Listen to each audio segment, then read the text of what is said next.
moment though and say, I'm listening to us right now and I'm blessed by this is really good. And I get really excited. And then she thinks I'm a narcissist.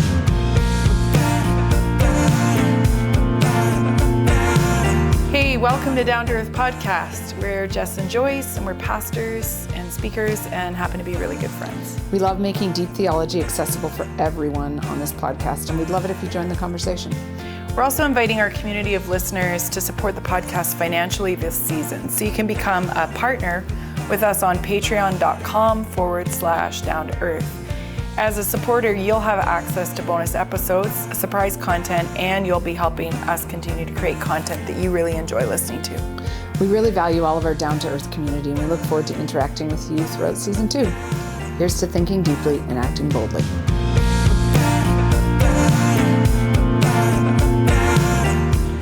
Welcome to another episode of Down to Earth.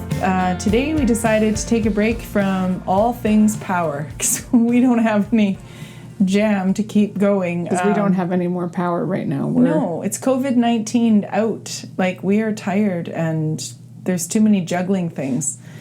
So we want to talk... We thought about doing a gardening show today. Because the warm weather has finally come to Calgary. Mm-hmm.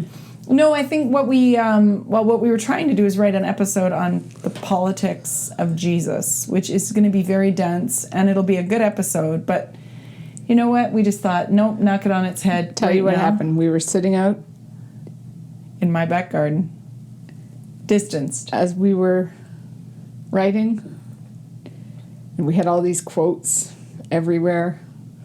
Joyce was reading me a quote. In the middle of the quote, you turned to me and said, "We're not doing this episode right now," and I've never been so grateful.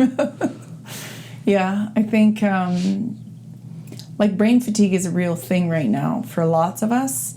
Especially if you're trying to cope, if you got kids and they're home. You're a grade 9 math teacher, a grade 12 math teacher, a grade 3 math teacher, also a grade 1 math teacher. Right, and maybe pastoring some churches, which right now pastoring is fairly steep because people's pastoral care needs are quite high.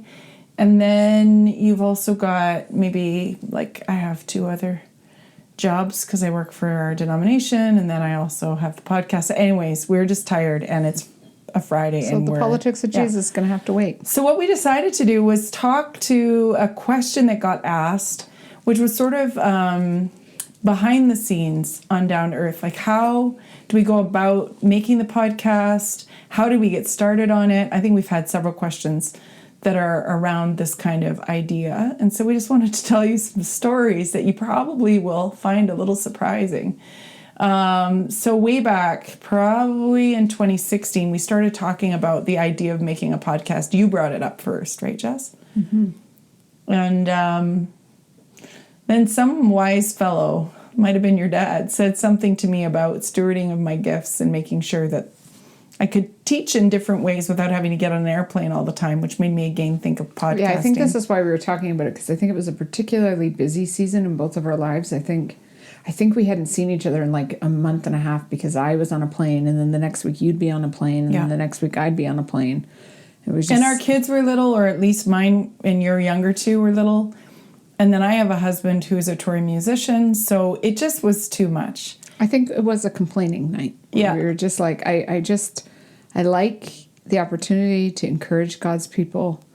I don't think I can keep doing it in the same way that I've been doing it. Right.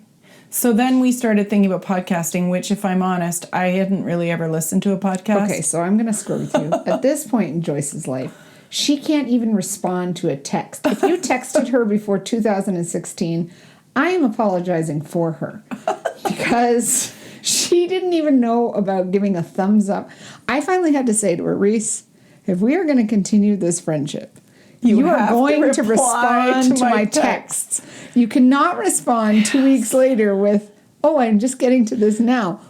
How old are you? Like 135? This was a come to Jesus moment in our friendship where Jessica laid it out, and it was either like, smarten up or I'm quitting. Some of you have tried to email Joyce before. She never emailed you back. And Joyce would tell me things like, "Oh yeah, you didn't see technology as a way of life. You didn't embrace that way. It was something I had to put up with." She was more like a pioneer. I was committed to my Ludditeness. Yeah, and she thought it was a spiritual value. Yes. Until I got me to lovingly come but around. firmly said to her, no, Come around.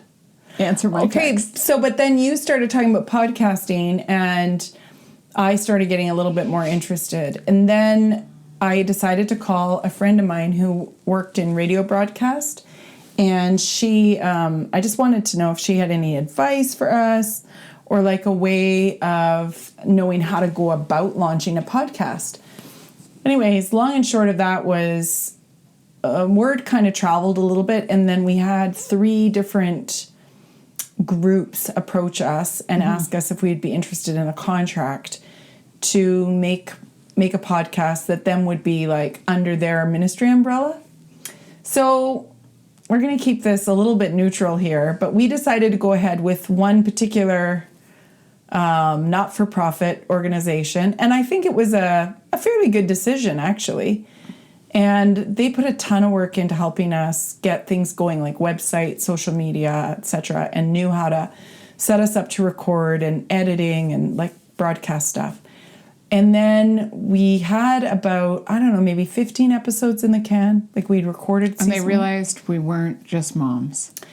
And Well- it was a theological problem for them. No, that we were I don't even know pastors. if that totally was, because Maybe we it wasn't. launched. It was the week we launched. I was in the UK because my mother-in-law died, and I'd gone over there for the funeral, and so it was all simultaneous. And we were trying to be excited about the podcast is finally out there in the interwebs. And our producer got a hold of me in the UK and said, "It's an emergency. I need to talk to you and Jess tomorrow." And regardless of the time change, whatever. So buried mom on the Wednesday, or we had the funeral, and then Friday we were scattering her ashes, and Thursday in between, you jumped on a call. I remember you being like really calm in this conversation. Do you remember this? I wish, Joyce, that I vaguely remember it. So our producer said, "I'm really sorry to tell you this, but we have to cancel your show." And we were like, "What?" And we still don't know all the details, but basically they had an umbrella organization in America, and some people from there flew up to the Canadian office and kiboshed not just our project, but a couple others. And so at first we thought maybe it was because we were women in ministry, or maybe it was because it was the pilot episode on salvation, and we went after reductionist soteriology. We didn't really know what, but then she sadly said they didn't even listen to one word of it. It's just not anything they want to be associated with. So we were like, okay. So we'd launched, but we got fired. Right. The day You've after. been fired. We're with you. We understand. Yeah, if you've been fired, you know We how this understand is how it like, feels. what? So then Jess just was like, no, it's all good. Like, it's great. You guys have done a ton of work. You helped us. We probably wouldn't have got going. Like, she was really gracious. We wouldn't have got going without your help, which was true. Like, I wouldn't have had the jam or the know-how for any of that tech side of things. But then we were kind of on our own, and the episodes were scheduled just to roll out. And our producer was super kind because she was really disappointed, but she just said, I'll keep everything rolling, and then you guys just assume responsibility. So that was like in 2017, right in the fall, early November. all the years. It's like COVID. It's a blur. It's COVID time now. All the years blend into one. But what did you think when we got axed? I seriously didn't. I thought, oh, of course we'll keep doing it. Now we know how to do it. Right. By that time, we'd done so much work that it just was part of How we were. Yeah, and I think we never really had a lot of this was in a lot of ways like a nice hobby. It was a way for us. I think at the beginning it was a way kind of for us just to have these discussions and be able Right. to call it work.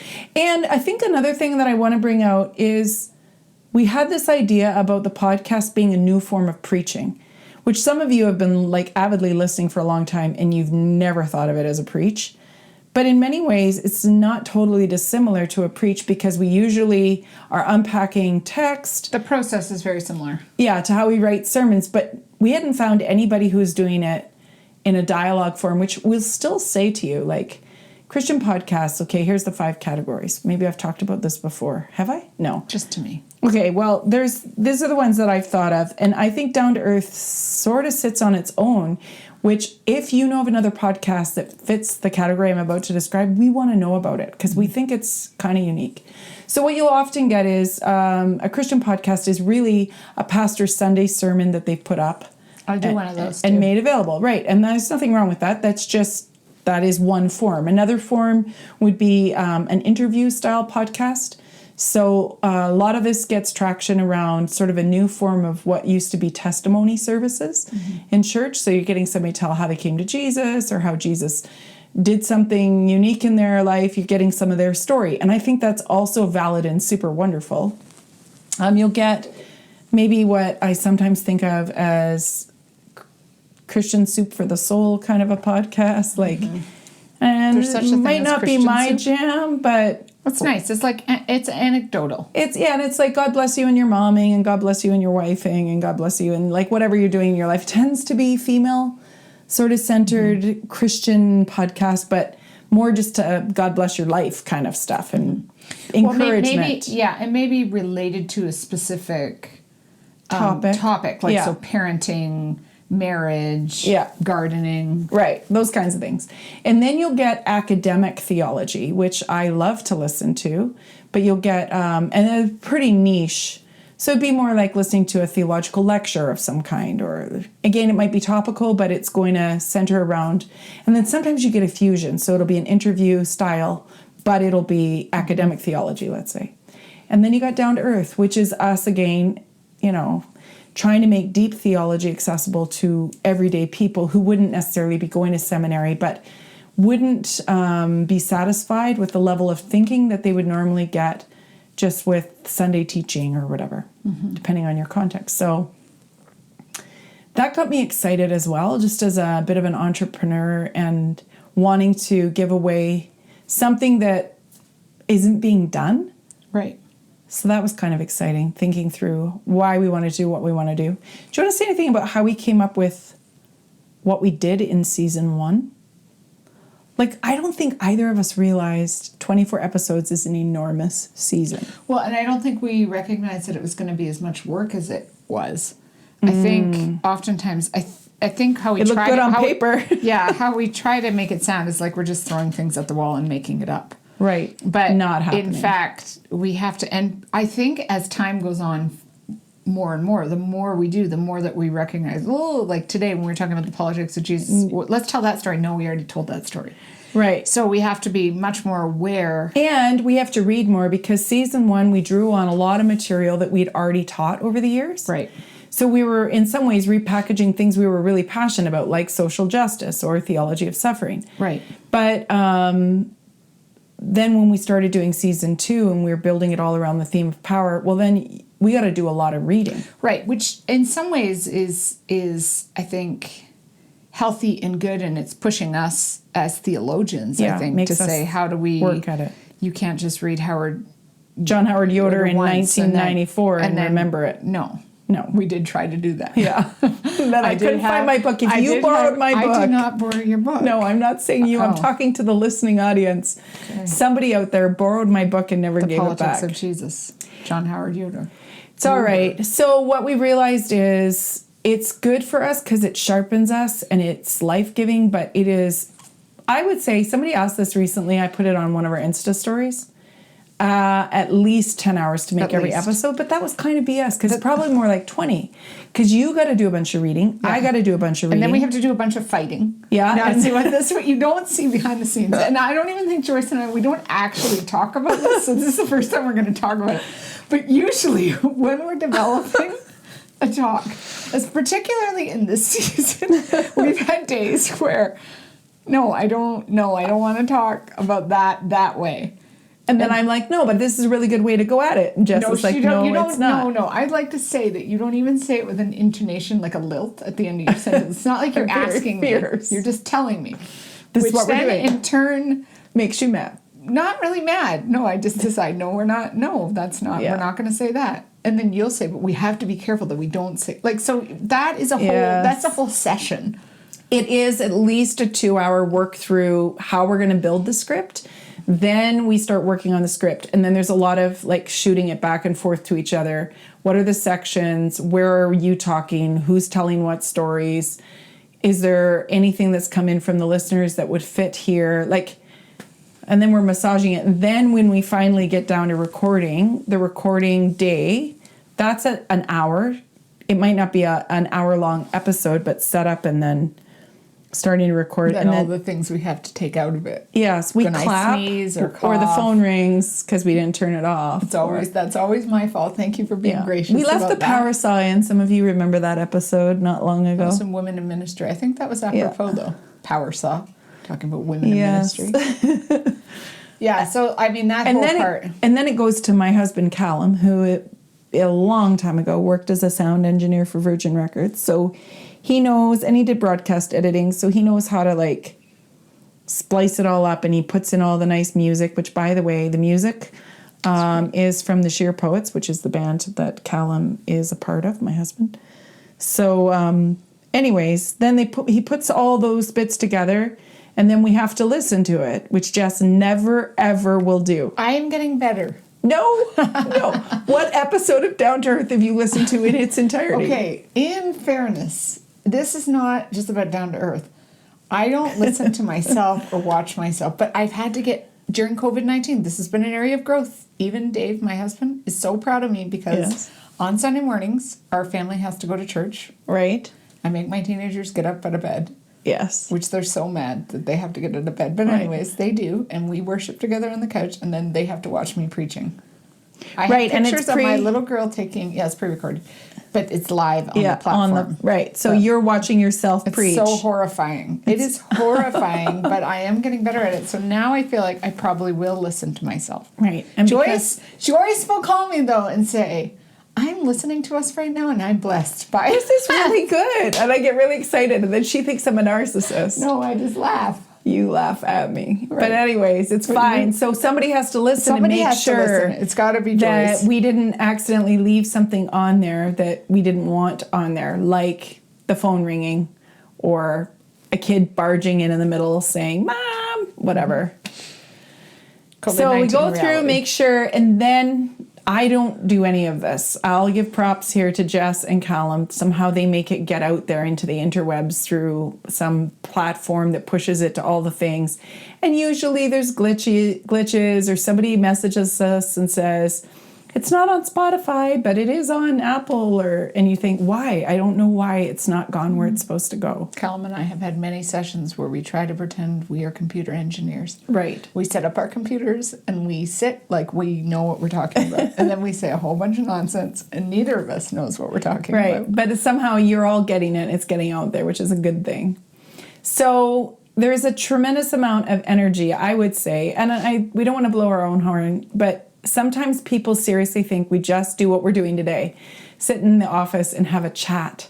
Right. And there's no way we would be able to do that with the type of content we're trying to bring. It would be terrible. It would be so bad. Because I don't have any. We're not that smart people. We have to actually be thoughtful. And then somebody asked, where's it gone? Well, I'm actually surprised. So, for me, I thought we'll do this kind of as an experiment but it's like a hobby. It'd be to me, it was kind of like the idea of doing a YouTube channel. If my mom listened to it and 3 other people, it's great. Fine. So it's been shocking, I think, to us how many people have listened to it. I think our first season got 30,000 downloads and counting. So that's kind of interesting. Yeah, and then season 1's actually still gaining in some ways more traction than season 2 because people are still finding the podcast for the first time. Mm-hmm. And so they're not jumping in on a lot of season 2. They're going back. So we're watching the numbers. It's pretty close to tipping over to 40,000. Mm-hmm.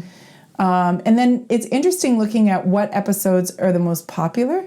I was sort of surprised by this. Feasting is our most popular. Do you know what the least popular session is? Suffering. Yeah. Now, Joyce is very shocked by this. She's so shocked. She was like, oh my gosh, I can't actually believe this. Because I'll tell you why. It's because the episodes that people wrote into us about, the ones that had the most impact in season 1 were the justice episodes, by far, social justice. Right, but if you think about suffering. Yes, of course. But if you think about human nature, do you want to spend an hour of your life listening to people talk about suffering? Or do you want to hear people talk about feasting? Feasting every time. Right. It's just, I know that for the people who listened to the suffering episode, it had big impact. It's like a magical episode. Do you think it's going to be Well, there's 3 bitter? of them. We did 3. I know, but the one that's the lowest is the one that's just called suffering. Right. Suffering and pain. Yeah, no one's interested. Please go and listen to that. No, if you skipped it in might season be. 1. I mean, thousands and thousands of people were interested in it. I just know. More thousands. And then were funny interested things in started feasting. happening. Like, this was a while ago, okay, but we started getting emails from people like in Paris who would hear about the podcast from somebody in Indiana, or a guy wrote to us from Jerusalem who heard about it from his friend in Edmonton. And then people in Madagascar sent us Christmas messages. Mm-hmm. And we've got an old friend of mine who's working for Missionary Aviation Fellowship out in Borneo. Shout out to Amy. But then there's a whole other swirl of people that get connected to it through people like that who are in other places. You're lovely people. And when we look at our numbers, obviously our numbers are higher. You can kind of see geographically, Canada, okay, yes. The United States, second highest. But then you have pockets in the UK and Norway, places where we have family or friends. And then these rando spots in Latin America or Australia. Right. And you just go, okay, that's cool. It's gone places we didn't anticipate. What I would love is if you love Down to Earth, that you would like send it to someone, like, yeah, let your friends know, or make a post and tag us, Down to Earth Podcast, on social media, and say why you like the podcast or something. Put it on your story so that people that would never have found it will find it. Yeah, and I think partly we hope for a generation of people that are younger than us, which is increasingly larger, that they would be encouraged by the words that we speak, and that they would go further than us and higher than us. And the other, I think, just at the end here, throw this in. We've been trying to start featuring our listening community. Yeah. And if you're interested in being somebody that's featured, you found the podcast, how you found the podcast, a favorite episode, something that you really love about it, just go ahead and send us a message on any social media platform or our email. You can. Yeah, and also, if you have any ideas of things you would like us to talk about when it comes to power. So I think we're on season 11, episode 11. Yes. We're going to do 25 episodes. So if you have 24. So if you have something you'd like us to talk about, we're more than happy to find a way to fit that in. Yeah, so you can email us at dtepodcast@gmail.com. And that's probably the easiest way to send us a message if you're not sure how. Great. Keep listening. Tell your friends. Hey, thanks for listening. We hope you enjoyed this episode. You can follow us on Facebook or Instagram, or go to our website at www.downtoearthpodcast.com. Feel free to leave us a review wherever you find your podcasts and spread the word.